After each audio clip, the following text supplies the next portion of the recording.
Good morning. My name is Brian Gerkey. I'm the Director of Open Source Development at Willow Garage, a robotics R&D company in Menlo Park, California. So here's the problem. We don't have a standard toolbox for robotics. If you look back at the internet revolution in the 90s, that was enabled in large part by what was called the LAMP stack: Linux, Apache, MySQL, and Python, or Perl, or PHP. These were standard open source tools that entrepreneurs could use. They could compose them to bring their ideas for what would make an interesting, impactful internet company to reality. And we don't have that same thing for robotics. So what we're doing is building ROS. ROS, or Robot Operating System, is an open source ecosystem of robot software. It's libraries and tools for building robotics applications.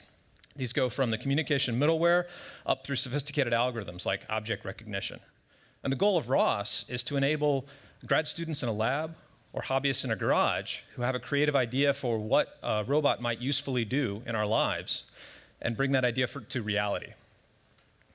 Of course, we can't do this alone. And in nod to Stephen Johnson's talk this morning, this is a fourth quadrant effort. This is a crowdsourced map of ROS developers and users around the world.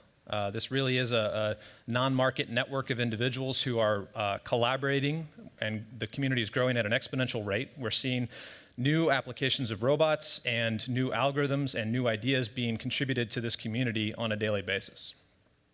To give you an idea of how ROS is used, people have used ROS to program robots to do everything from play musical instruments to make a traditional Bavarian breakfast in Munich.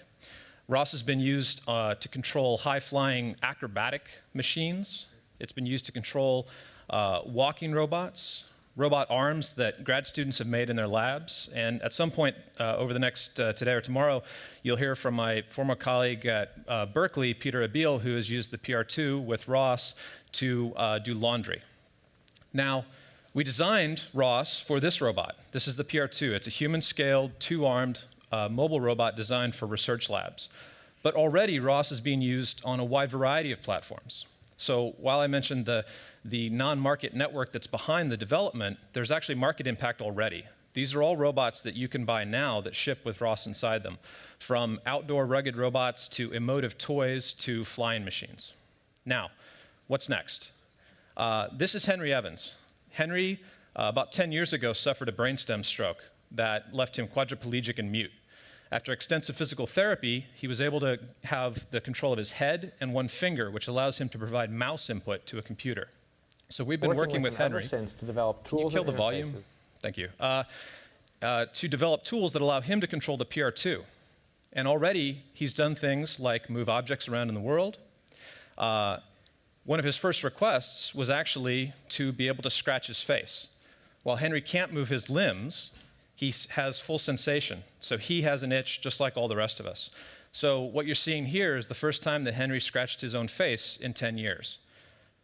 We're working now on more sophisticated tasks, such as shaving and other activities of daily living that Henry's looking for help with. This is a collaboration with our friends in Charlie Kemp's lab at Georgia Tech. So I'll leave you with that and say thank you to my excellent colleagues at Willow Garage and the whole worldwide ROS developer and user community. And I'll say to all of you, if you like robots, get involved. Go to ros.org to find out about ROS. You'll see all the documentation, how to use it with robots or in simulation. And if you'd like to get your own low-cost ROS-enabled robot, go to turtlebot.com. Thank you.